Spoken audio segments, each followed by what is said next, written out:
Hello students, welcome to the ideal education class, जहाँ teacher सिर्फ दिमाग से नहीं दिल से भी पढ़ाते हैं। स्टूडेंट्स, आज की मेरी क्लास है क्लास 12 के मैक्रो इकोनॉमिक्स की और टॉपिक है अपना गवर्नमेंट बजट। स्टूडेंट्स, आप सबको पता है अभी गवर्नमेंट ने अपना गवर्नमेंट बजट डिक्लेयर किया है, उसी से रिलेटेड मेरा ये आज का टॉपिक है। और अगर आप इस क्लास 12 के इस टॉपिक को पढ़ लेते हो तो पूरा का पूरा जो गवर्नमेंट बजट आपका जो लेटेस्ट हमारे फाइनेंस मिनिस्टर निर्मला सीतारमण जी ने जो डिक्लेयर किया है वो भी आपको काफी बेहतर तरीके से समझ में आने लग जाएगा। तो शुरू करते हैं अपना आज का लेक्चर गवर्नमेंट बजट। अच्छा स्टूडेंट्स, गवर्नमेंट बजट ये होता क्या है, इसको समझने से पहले हमें एक ऐसे बजट को समझना है जो हम डेली के डेली हमारे घर में प्रिपेयर किया जाता है हमारे पेरेंट्स के थ्रू। जैसे मान लो मंथली कोई इनकम आती है हमारे घर में और उसको क्या करते हैं हमारे फैमिली मेंबर मिलके बजट को क्या करते हैं पूरा का पूरा एक एलोकेट करते हैं कि हाँ ये जो मेरा इतना अमाउंट है ये इस चीज़ के लिए एलोकेट कर दिया, इतना अमाउंट आपका कुछ कहते हैं कि मेडिसिन के लिए हो गया, इतना अमाउंट आपका इंश्योरेंस के लिए हो गया। तो जिस तरीके से एक पैसे को मैनेज किया जाता है एक घर में कि मंथली इनकम है उसको इसके बेस पे हमने क्या कर दिया, उसको डिवाइड कर दिया, इसी तरीके से गवर्नमेंट भी क्या करती है बजट को अपना प्रिपेयर करती है कि किस चीज में किस सेक्टर में वो कितने पैसे लगाएगी। इसका मतलब क्या हो गया, बजट आपका क्या है, गवर्नमेंट का बजट और उसका ऑब्जेक्टिव क्या होता है, रिसोर्सेज को रीएलोकेट करना, ठीक है ना, और किसकी इनकम कितनी है, कितना वेल्थ है उसको क्या करना, रीडिस्ट्रीब्यूट करना, ठीक है। तो गवर्नमेंट बजट बनाने के थ्रू क्या करती है, ऑब्जेक्टिव मैंने आपके सामने राइट डाउन कर रखे हैं, reallocation of resources, redistribution of income and wealth, economic stability and the last one is management of public enterprises, ठीक है। तो जब भी ये स्टूडेंट्स बजट बनाया जाता है तो हमारे सामने टू टाइप्स ऑफ बजट आते हैं। आपका होता है रिवेन्यू बजट और एक होता है आपका कौन सा, कैपिटल बजट, ठीक है ना। रिवेन्यू बजट, अब हमें इसको समझना है कि रिवेन्यू बजट ये होता क्या है।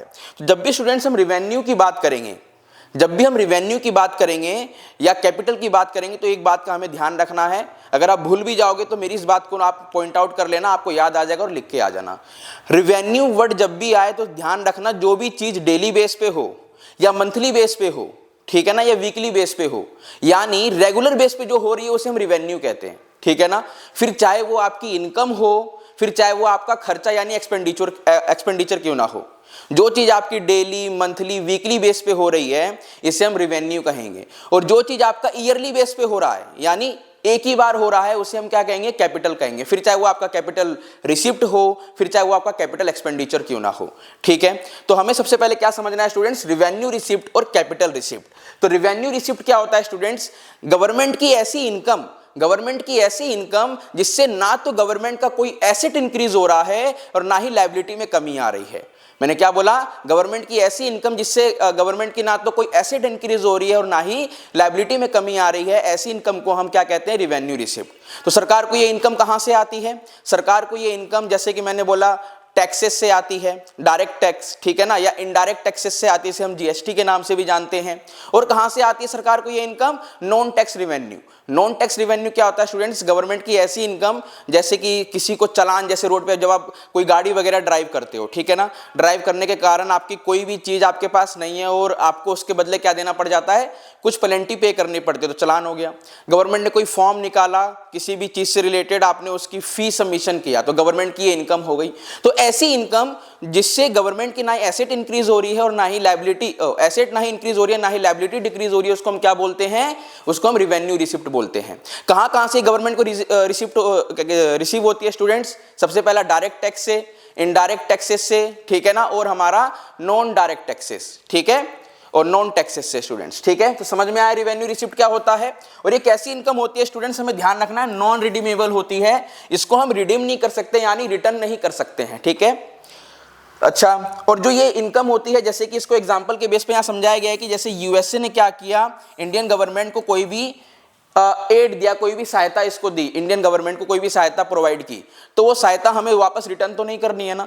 तो ऐसी जो भी इनकम होती है जिससे हमें रिटर्न नहीं करनी होती है इसको हम क्या कहते हैं, रिवेन्यू रिसिप्ट कहते हैं। अगला क्या है, कैपिटल रिसिप्ट। कैपिटल रिसिप्ट क्या आता है स्टूडेंट्स, क्या होता है, ये गवर्नमेंट की ऐसी इनकम होती है जिससे सरकार की लायबिलिटी इंक्रीज होती है और एसेट में कमी आती है। आप इसको ऐसा समझो जैसे गवर्नमेंट ने क्या किया अभी हाल ही में, आप एग्जांपल से समझ सकते हो, जैसे कि हमारे इंडियन गवर्नमेंट ने क्या किया, एयर इंडिया को सेल कर दिया।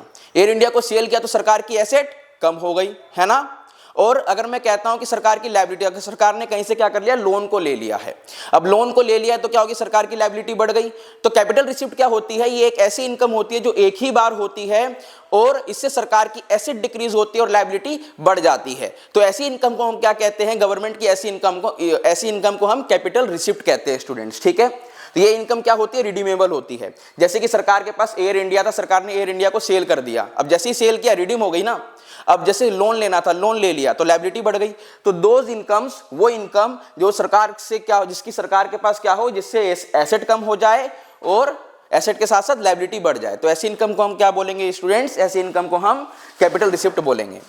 ऐसी इनकम जो होती है नॉन रिकरिंग होती है, ये रिपीट नहीं होती बार बार। एक बार एयर इंडिया सेल हो गई, आपके पास दोबारा एयर इंडिया बची क्या सेल करने के लिए, नहीं ना, इसलिए नॉन रिकरिंग होती है ये। अगला क्या स्टूडेंट्स, मेरे पास बजट में एक्सपेंडिचर है।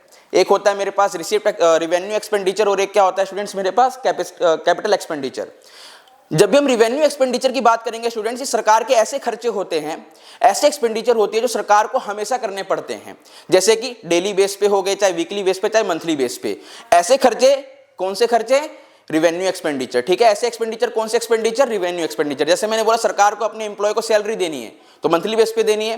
सरकार ने क्या करना है, सरकार को जैसे कोई पेंशन वगैरह देनी है तो मंथली बेस पे देनी है पेंशन। तो सरकार के जो ऐसे खर्चे होते हैं जो मंथली बेस पे हो, चाहे वीकली बेस पे हो, चाहे डेली बेस पे हो, तो ऐसे खर्चों को हम क्या बोलते हैं, रिवेन्यू एक्सपेंडिचर बोलते हैं। और कैपिटल एक्सपेंडिचर क्या होता है स्टूडेंट, सरकार के ऐसे खर्चे जो सरकार एक बार करती है, बार बार नहीं करती है। मान लो सरकार ने एक बार पूरा रोड बना दिया, अब बार बार वो पूरा रोड तो नहीं बना रही है ना, उस पर कुछ ना कुछ काम होता रहेगा, वो बात अलग है स्टूडेंट्स, ठीक है।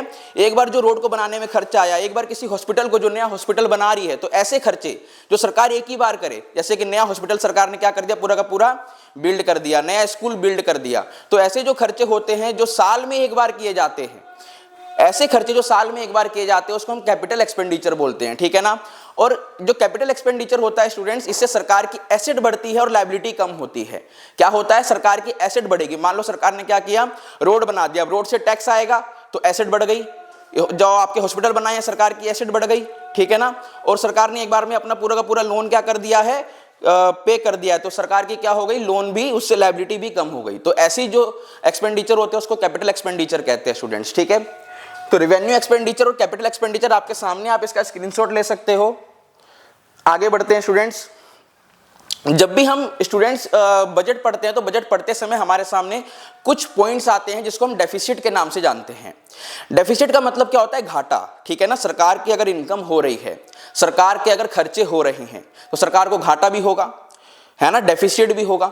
उस घाटों को हम किस नाम से जानते हैं, फिस्कल डेफिसिट और प्राइमरी डेफिसिट। जब भी हम फिस्कल डेफिसिट पढ़ते हैं स्टूडेंट्स, तो फिस्कल डेफिसिट का मतलब क्या होता है, सरकार के जितने भी इनकम है अगर उससे ज्यादा खर्चा हो रहा है तो फिस्कल डेफिसिट है। मैंने क्या बोला, सरकार की जितनी भी इनकम है उस इनकम से ज्यादा खर्चा हो गया है तो वो क्या है, आपका फिस्कल डेफिसिट है, ठीक है ना। यानी total expenditure minus total receipt, ठीक है, इसको हम क्या बोलते हैं, फिस्कल डेफिसिट। प्राइमरी डेफिसिट क्या होता है स्टूडेंट्स, फिस्कल डेफिसिट्स में से यदि हम क्या कर दें, इंटरेस्ट पेमेंट, जो सरकार ब्याज पे करती है, मान लो सरकार ने कोई लोन ले रखा है, उस लोन के ब्याज को अगर मैं माइनस कर दूं और जो मेरे पास बच जाए, किसमें से, फिस्कल डेफिसिट में से, और फिर उसके बाद जो बच जाएगा, जो घाटा बचेगा, जो डेफिसिट बचेगा, उसको हम क्या बोलेंगे स्टूडेंट्स, प्राइमरी डेफिसिट बोलेंगे, ठीक है। इस वाली स्पेलिंग को सही कर लेना स्टूडेंट्स, ये ऑफ लिखा हुआ है, ठीक है। समझ में आया स्टूडेंट्स। डेफिसिट जब भी हम पढ़ते हैं तो we have two types of deficit, fiscal deficit and primary deficit, ठीक है। आगे बढ़ते हैं।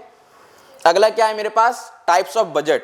स्टूडेंट जब भी हम बजट पढ़ते हैं तो हमारे पास 3 तरह के बजट होते हैं, सरप्लस बजट, बैलेंस बजट और डेफिसिट बजट। सरप्लस बजट क्या होता है स्टूडेंट्स, आप इसको ऐसा समझो, फायदे का बजट।